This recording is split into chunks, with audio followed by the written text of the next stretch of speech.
With as much advance notice that we had, we started with yard prep. So we have strapped the trampoline to the deck. That's about the best we can do for this. And then any loose objects, anything that can become projectile, just doing a cleanup, securing items that are bigger. Next, we went to the gas station to fill up our gas cans and get a few essentials for our errands. We were out of a few household items as well as some last minute emergency things, so we got those and then went back home to stay.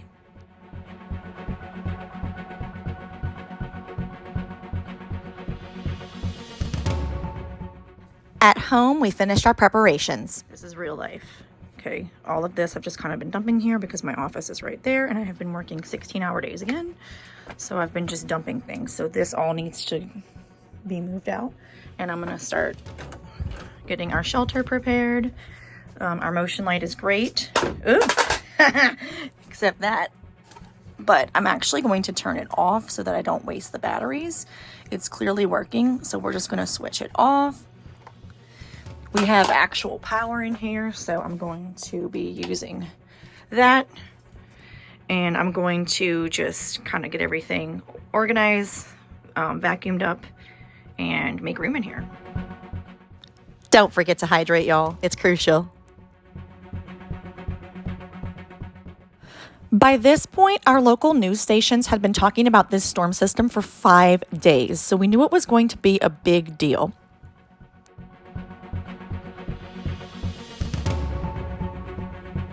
Okay, so because we have a lot of prep time, I went ahead and thought about comfort items. Obviously, you are not gonna be concerned about comfort if this is a rush thing, or if you are asleep in the middle of the night and there's some kind of situation where you have to take shelter. So our situation is about 4-ish hours away at this point. So we have run all the errands we're gonna run. We are home, we are not going anywhere. The yard's picked up. Everybody is getting something to eat right now, and y'all know how I am about matchy. Also, it's really cold in the basement. No matter the temperature outside, the basement is like consistently around 60 degrees. So Christmas Jammies not only does the job for us all being matching, but it does the job for us being comfortable and warm at the same time. So I'm a little bit, because I've been up and down the stairs, I'm breathing heavy right now.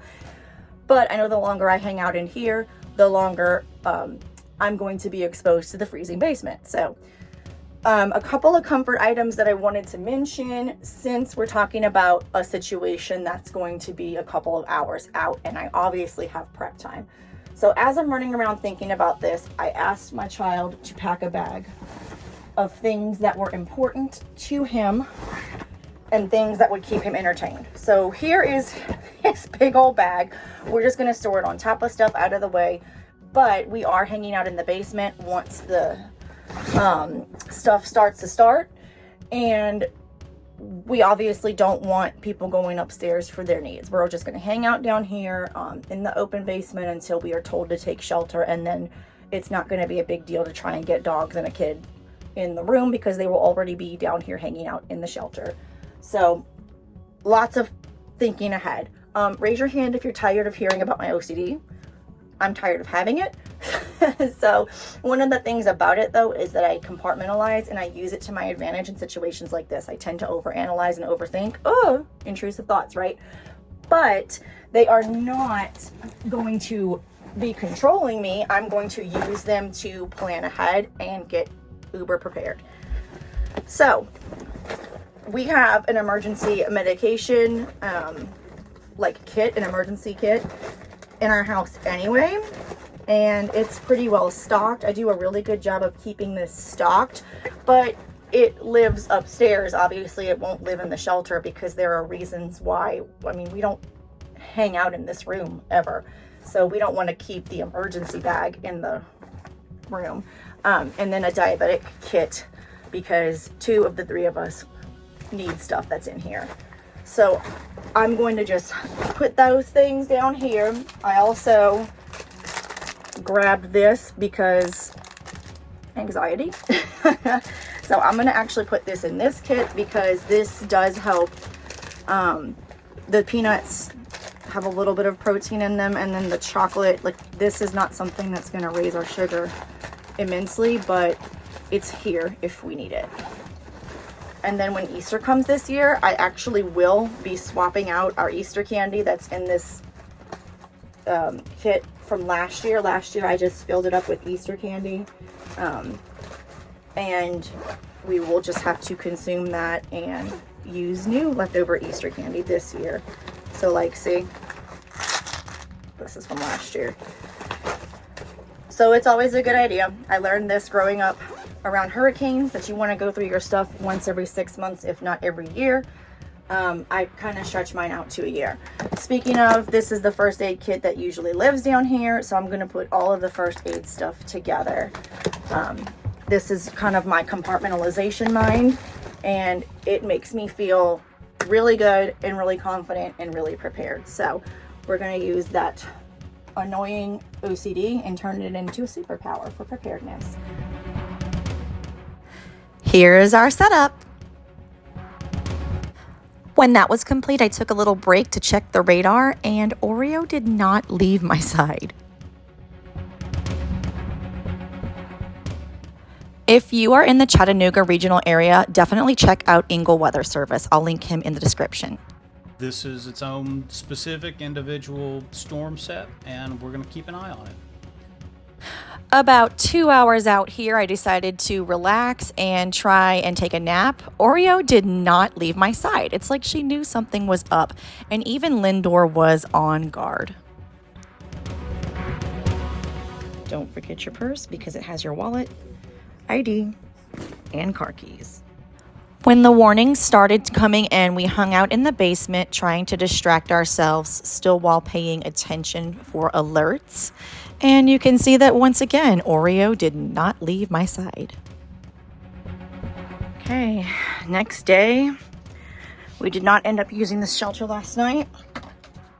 Thank goodness, we did not need to. But what I'm gonna do is I'm gonna take things that don't belong in this room and go put them back in their places, like my purse, like the diabetic kit and the emergency medicine bag, just things that don't normally belong in here. I'm gonna go put them back in their respective places. Sorry, I'm out of breath, I've been up and down the stairs. And we're going to put this room back like it normally is. And the cool thing about this is that while we're doing this, we're going to adjust as necessary anything we may have used out of here. See, we didn't use anything though, so that would be just a tip. And then my kiddo's backpack with all of his favorite things. I know one thing that got used a lot last night was his little word search and pen. So I'm actually going to put a word search and pen in our kit in case we ever do have to use this room on short notice. There is something for him to do to distract himself. But yeah, I'm going to go ahead and clean this room back up and put it back to the way it needs to be so that it is ready to go for next time. This is not going to be something that you do and then you just leave it alone. You're going to need to adjust your plan always. Think about like in school when you do fire drills. It's not like you are doing the practice one time and you never revisit it again. You are always looking to do better, get better timing, find better things, find better ways. So last night was a very big practice. There were tornadoes all around our area. There were several warnings, several counties around us. We had lots of funnel clouds that never touched down, but it was definitely a learning experience. And now I will show you how I undo what needs to be undone and put it back together.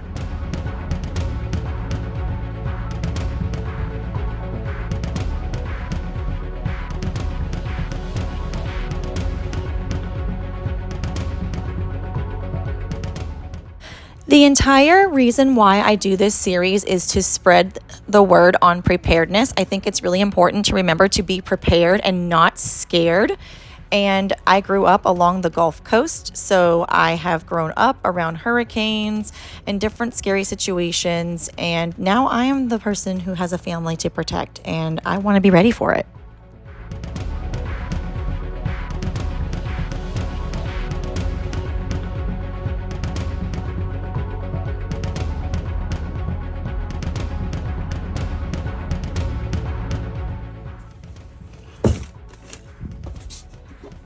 And here we go. We are back to a storage closet. I already did the restocking that I needed to do before this significant weather event, so I have nothing to restock as I have not had to replace anything. We did not use anything in the kit.